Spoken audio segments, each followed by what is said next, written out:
नमस्कार, मैं हूं शंभू कुमार और आप देख रहे हैं अपना यूट्यूब चैनल मैथमेटिक्स आइडिया। और आज हम लोग R D Sharma mathematics book से chapter 10 direct and inverse variation के एक्सरसाइज 10.1 से क्वेश्चन नंबर 1, 2 एंड 3 को सॉल्व करेंगे। तो आइए हम लोग क्वेश्चन सॉल्व करते हैं। First question, explain the concept of direct variation.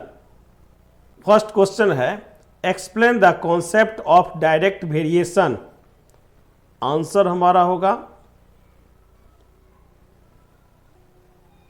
If two quantities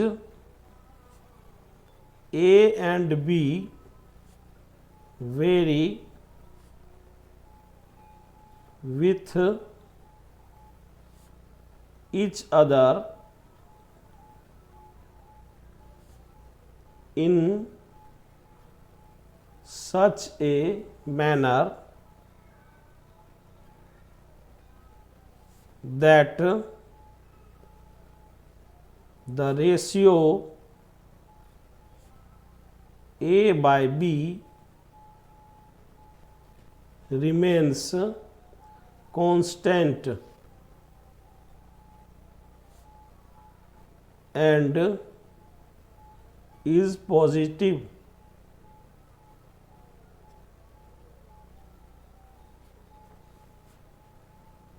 then we say that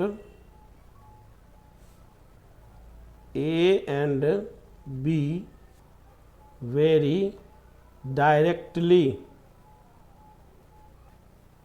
with each other or A and B are in direct variation। दो value हैं A और B, इनका ratio हमेशा constant होगा। इसे हम लोग के भी लिख सकते हैं। यदि ए और बी दो वेरिएबल्स हैं, ए का वैल्यू 4 है और बी का वैल्यू 12 है। दूसरे कंडीशन में ए का वैल्यू 7 है और बी का वैल्यू 21 है। क्या ए और बी डायरेक्ट वेरिएशन में है? तो a बाय बी निकालते हैं। 4/12 को सॉल्व करेंगे तो 1/3 प्राप्त होगा। इसी प्रकार a बाय बी निकालेंगे 7/21, इसे सॉल्व करेंगे तो 1/3 प्राप्त हो रहा है। दोनों कंडीशन में a बाय बी हमेशा 1/3 प्राप्त हो रहा है। तो हम लोग कह सकते हैं कि यह डायरेक्ट वेरिएशन में है। तो हम लोग लिखेंगे the ratio of the corresponding values of A and B is constant and is equal to 1/3। Hence A and B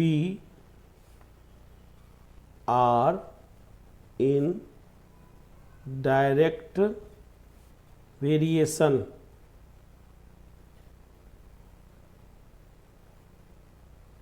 इस चैप्टर का इंट्रोडक्शन वीडियो का लिंक डिस्क्रिप्शन में दिया हुआ है, ऊपर आई बटन में भी दिया हुआ है। आप डायरेक्ट वेरिएशन और इन्वर्स वेरिएशन को अच्छे तरीके से समझ सकते हैं। आइए हम लोग क्वेश्चन नंबर 2 सॉल्व करते हैं। Second question, which of the following quantities very directly with each other? First, number of articles and there price. तो हम लोग पिछली वीडियो में जान चुके हैं कि प्राइस या कॉस्ट रहेगा तो वो हमारा डायरेक्ट वेरिएशन के अंतर्गत आएगा। तो इसमें प्राइस दिया हुआ है, तो ये हमारा डायरेक्ट वेरिएशन में आएगा। इसी प्रकार question number second, weight of articles x and there cost. तो इसमें कॉस्ट दिया हुआ है, तो हम लोग जानते हैं प्राइस या कॉस्ट दिया रहेगा तो वो डायरेक्ट वेरिएशन के अंतर्गत आएगा, तो ये भी डायरेक्ट वेरिएशन के अंतर्गत आएगा। Third question, distance X and time Y, speed remaining the same.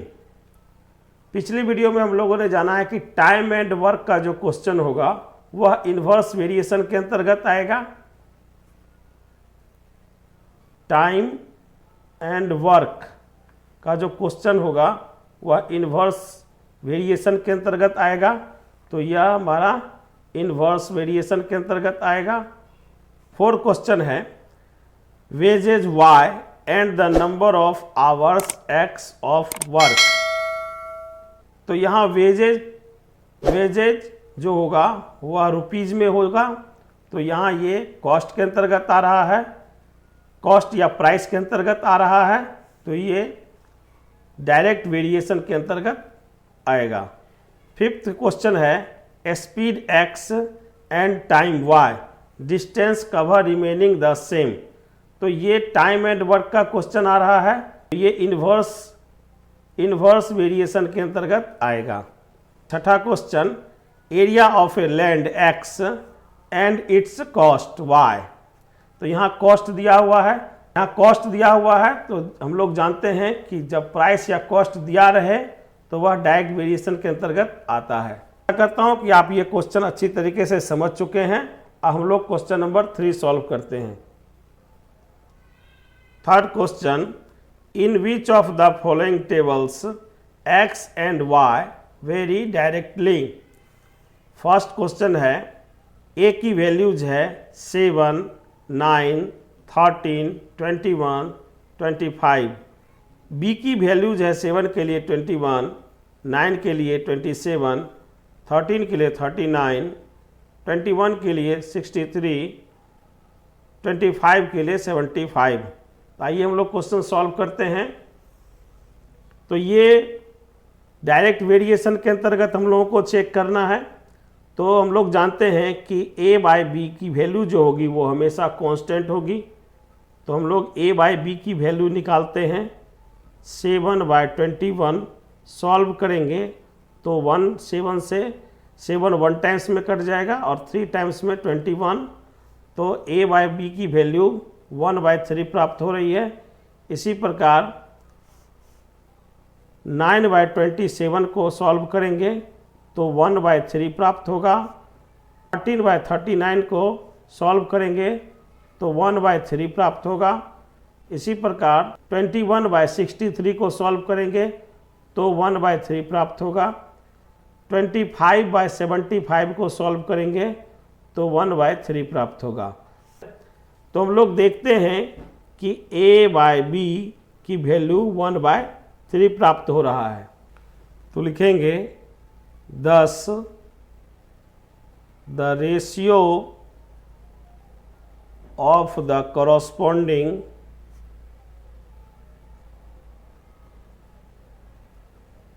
values of A and B is constant and is equal to 1/3. Hence, A and B are in direct variation.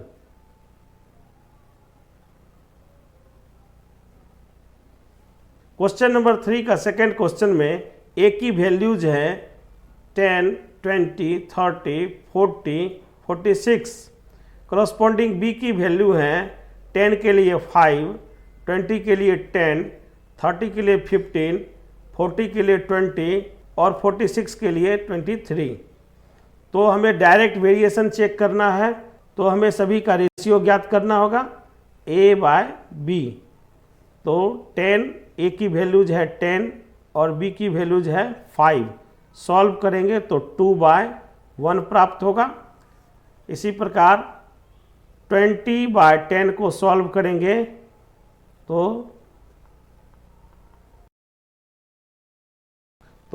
हमें 2/1 प्राप्त होगा। इसी प्रकार 30/15 को solve करेंगे तो 2/1 प्राप्त हो रहा है। 40/20 को सॉल्व करेंगे तो 2/1 प्राप्त होगा। इसी प्रकार 46/23 को सॉल्व करेंगे तो 2/1 प्राप्त होगा। हम लोग देखते हैं कि a/b की वैल्यू 2/1 प्राप्त हो रहा है, तो हम लोग लिखेंगे 10 the ratio of the corresponding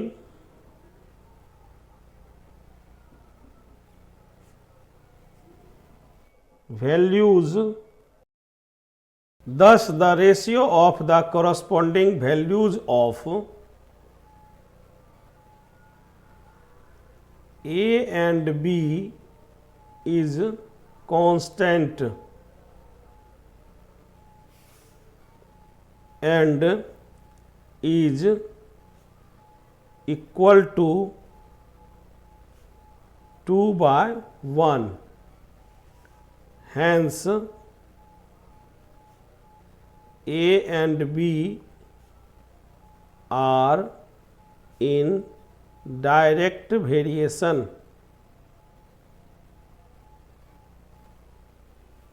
third question में ए की वैल्यूज है 2, 3, 4, 5 एंड 6। करस्पॉन्डिंग बी की वैल्यूज है 2 के लिए 6, 3 के लिए 9, 4 के लिए 12, 5 के लिए 17 और 6 के लिए 20। हमें डायरेक्ट वेरिएशन निकालना है तो हमें ए और बी का रेशियो प्राप्त करना होगा। तो a/b निकालेंगे, a/b 2 और 6 का रेशियो प्राप्त करेंगे तो 1/3 प्राप्त होगा। इसी प्रकार 3 और 9 का रेशियो प्राप्त करेंगे तो 1/3 प्राप्त हो रहा है। 4 और 12 का रेशियो प्राप्त करेंगे तो 1/3 प्राप्त होगा। 5/17 को सॉल्व करेंगे तो यह डिवाइड नहीं होगा। 6/20 को सॉल्व करेंगे तो 3/10 प्राप्त होगा। इस प्रकार हमें ए और बी का 3 वैल्यूज 1/3 प्राप्त हो रहा है और 2 वैल्यूज में 5/17 और 3/10 प्राप्त हो रहा है। तो यहाँ पर हमें कांस्टेंट रेशियो नहीं प्राप्त हो रहा है, तो हम लोग लिखेंगे 10 the ratio of the corresponding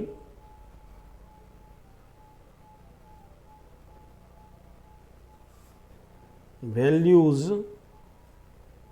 of A and B is not constant. So A and B are not in direct variation.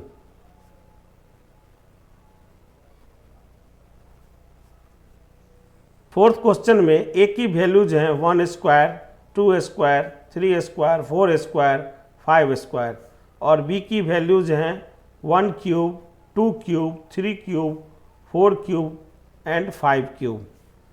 तो डायरेक्ट वेरिएशन के लिए हम लोग a/b रेशियो प्राप्त करेंगे। ए की वैल्यूज है 1 स्क्वायर और बी की वैल्यूज है 1 क्यूब। सॉल्व करेंगे 1 × 1, 1 × 1 × 1 हमें 1/1 प्राप्त हो रहा है।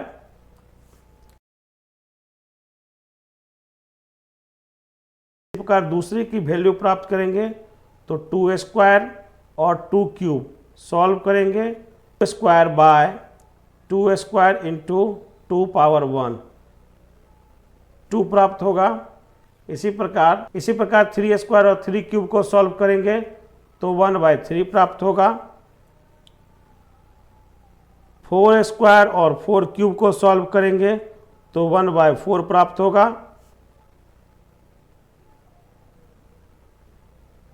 5 स्क्वायर और 5 क्यूब को सॉल्व करेंगे तो 1/5 प्राप्त होगा।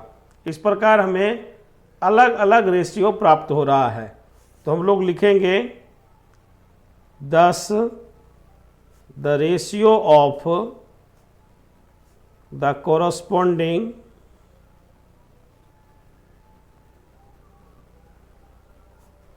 values of A and B is not constant, so A and B are not in direct variation। आशा करता हूं कि आप लोग क्वेश्चन नंबर 1, 2 एंड 3 अच्छी तरीके से समझ चुके होंगे। यदि आपने अभी तक चैनल को सब्सक्राइब नहीं किया है तो कृपया चैनल को सब्सक्राइब कर लें, वीडियो को लाइक करें, ज़्यादा से ज़्यादा शेयर करें। धन्यवाद।